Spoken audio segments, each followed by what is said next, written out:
at the London Marathon Olympic track over at Stratford, about to do the Tracksmith Amateur Mile. So it's a series of races that anyone can enter, and it's organised by Tracksmith, and it's on a track.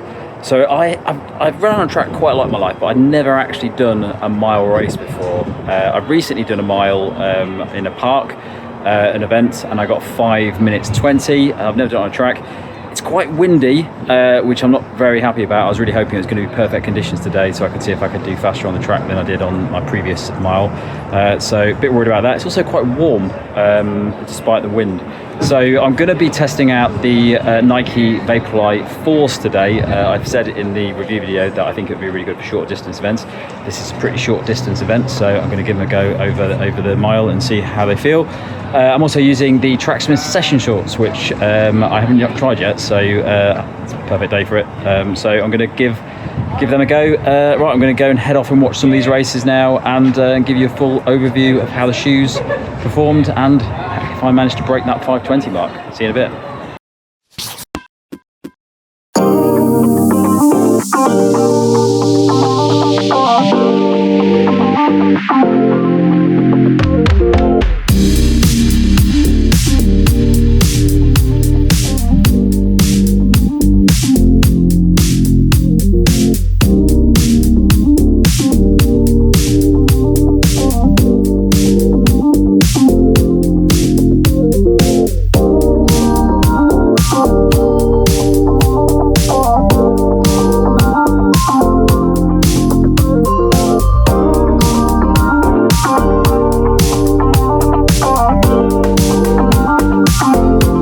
I'm back now from the amateur mile and really enjoyed it as much as you can enjoy a mile race. And I didn't know this, but Tracksmith actually organise a number of different events like this across the year, where normally they're shorter distance events that you can go down and there's a bit of a mini festival vibe, and lots of people down there. It's quite a cool atmosphere, and this was a really good event. So it takes place at the London Marathon track, which is at the Olympic Park right next to West Ham Stadium, and there was about 200 people that did it, but there were also quite a lot of spectators there. It was a really well organised event. So the way that they did it was that each wave was based on the predicted finish times of the people that did it, and it ranged from about 7 minutes for the mile to some pretty fast guys that are around the 4:30 pace for a mile. So really big range of runners at the event. So if you are looking at it and thinking that's not for me, it looks a little bit too serious and a little bit too elite, which I was worried about when I signed up, because the sign up process does make it look a little bit like it's quite serious, but it's actually quite a relaxed affair. And it's if you're worried about your time, don't, because you can get down there and there's normally people that are sitting around multiple paces for the mile distance. So nice and welcoming, and very friendly bunch of people that are organising it. The event it starts at around 7 o'clock, and there were about 10 or 11 waves, so they go off after each wave finishes, and there were about 10 to 20 people in each of the waves that were all based on the sort of same predicted finish time. So you generally be running with other people that you can either run with or try and beat. I was in the 7:51 wave, so that was between about 5 minutes and 5 minutes 20. And what I found with that wave, it's probably one of the most spread out waves, which I think is probably what you get around that sort of time for the 5 mile distance, because people are not entirely sure of their predicted times, or may have not done a mile for a while. So there was quite a spread out group, but most of the groups were pretty packed together, so the times were pretty spot on based on what people were trying to get. So it's a pretty cheap event. I think it was around £15 to sign up for it, and you get down there and Jubel is there giving away free beer. There's a pizza place as well that you can buy pizzas from, and Bella Forte were down there as well, showing off some of their new items from their fueling range. This year I've become quite obsessed with the short distance events, mainly because I want a bit of a break from longer distances, mainly marathons, so I'm going to focus more on the short distance events this year. And the mile is something that I ran a mile about 8 years ago, and I got 5 minutes 40, and that was long before I properly trained for anything. And a few weeks ago I tried the Magic Mile, which is a free mile event in Brighton, which is actually on quite a hard course. It's in Preston Park, so it's quite a hilly course, and I got 5 minutes 20 on that, and I absolutely killed myself doing it. So I really wanted to see what my time would be like on the mile distance, and it's a tough distance. If you haven't done the mile before, it's probably, I'd put it down as one of the hardest distances you can run. It's very hard to pace. It's very hard to know how to set off, and if you go like me normally, where you go off as far too fast, you end up just on a decline of pace all the way through it. I didn't on this one. I actually maintained a pretty consistent pace, and that's because there were lots of other runners around me, and I tried to get in with the group that I thought was most like my pace. So I ended up with a 5:21. Not massively pleased with, but I think I could have gone faster if I picked up the pace a little bit at the start. I think I was a little bit careful at the start. By the end of it, I felt like I could have gone a bit further. But it is a really hard distance, and especially on track, because you've got 4 laps of the track. And it feels like a very, very long time. But really enjoyed the event, and well worth doing if you're looking just to try something different, because there's not many mile races around, and it's quite hard to find track miles that aren't very elite or professional. So it's a really nice opportunity to try out the track and see what your pace is over that distance, because it might be different than what you expect, because it is a very, very hard pace to run at. Right, so let's dive in and look at the kit that I used for the event.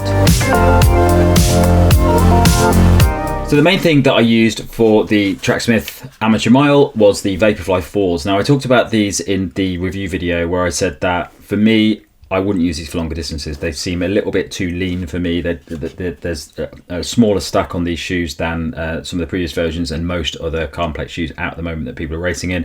And for me, I like a lot of stack. I like a lot of bounce. I like a nice bit of cushioning in my race shoes, especially if I'm doing longer distances. But for me, the Vaporfly 4, I said that it's probably a shoe that I would more likely use for short distances, 5Ks, 10Ks. Bit like the Takumi Sen, which I really like for short distances, but I would never use for a half marathon or a full marathon. So I decided to use the mile as a test for this shoe, because there are a lot of people there using spikes. I don't use spikes. I'm not confident enough in spikes, so I went for these. And it was a good choice. They're a really, really light shoe. They're similar to what you get if you've, as most people have run in the Vaporfly 1s and 2s. Very similar to those shoes, just feels a little bit less aggressive, a little bit lighter on the feet than those versions, but very similar to them. But it does feel to me like there's a bit less to the shoe than what you get in the Vaporfly 2. It just feels a little bit less bouncy and propulsive to me as that shoe, and that's probably just because of the stack of Zoom X that's in this version of the shoe. But for that distance, absolutely great. It feels really light on the feet. You can barely feel like you're wearing them when you're out there. And if you're just trying to run fast for that short period, these are absolutely great. I felt like I could really pick up the pace nicely. I think there's a problem that Vaporfly has, Nike has with the Vaporfly now, in that there's so many other great shoes out there. So when I wear the Vaporfly 4s, what I actually find is I don't feel like there's a lot going on with them. The carbon plate doesn't seem like it's doing a lot, and the Zoom X doesn't feel that special in comparison to other shoes at the moment. So I think it's a smart move that Nike has gone for this more minimal focus on the Vaporfly range, because I think it is a nice area of the market that they can definitely compete at, because there's not many shoes that I would put in this category, which is that lighter, shorter carbon plate shoe like the Takumi Sen, and I think it works really well for that. So over that mile, it felt very good for maintaining that pace. It felt very light on the feet. It felt like I could really maintain a nice fast pace. Didn't feel overly like it was doing anything. It didn't feel aggressive. It didn't feel like the Hokkasilo X1 V2.0. It didn't feel like a bouncier shoe. It just feels like a very natural, fast, lightweight shoe that just gives you a little bit of pop, but not too much. But I definitely, over that distance, it felt absolutely great, and I think for 5K and 10K, I'm going to have to get this into some of those races as well to see how it feels.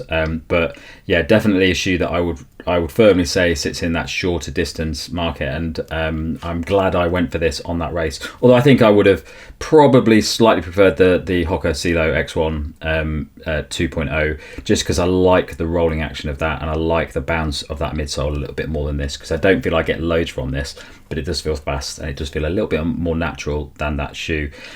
Equally, I think I would have been absolutely fine with something like the Vaporfly 3 as well. I think that shoe can actually do everything from short distance to long distances like marathons. So I probably would have preferred that, because even over that short distance, I still want a little bit more bounce, and I want the shoe to feel like it's doing a bit more.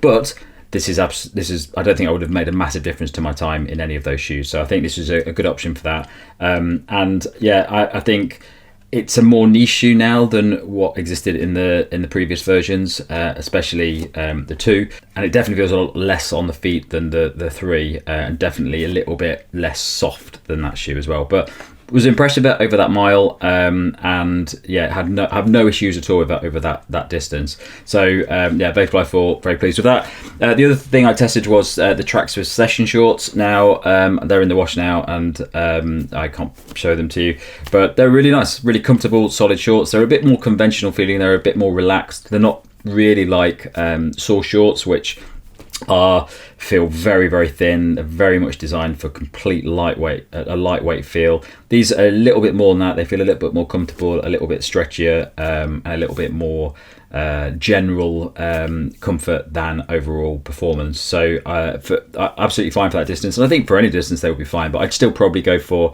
if I was racing maybe a marathon where I wanted something that really dried quickly and it got rid of the sweat, I'd probably go for something like a Source short, whereas because I think these probably hold a little bit more moisture than those. But they are very comfortable shorts, very much enjoyed them, and no problems at all with the Tracksmith session shorts.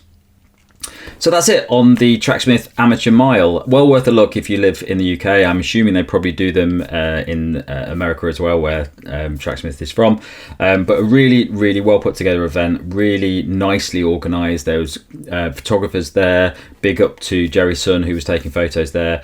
And if you're looking to try the mile distance and you're a little bit scared or you don't really know where to do it, it's a really good option for that because it's a very relaxed atmosphere. Everyone's having fun. There's a lot of fast people there. It's really great to watch, but also there's a lot of people there who are there to enjoy it and really just see what their running is like over the mile distance, because it's a really interesting experience running a mile, especially on track, because if you've never done it before, it's really, really difficult to pace. And I've done a few in my life. I've done a few miles, and most of the time I end up very, very struggling a lot afterwards because you really go all out and it's very difficult to pace comfortably. So that's it from me on this video. Thanks a lot for watching. Don't forget to like, subscribe and click that little bell. If you're going to catch me below, you can find it into our podcast, which comes out a couple of times each month. Thanks a lot for watching. Catch you next time.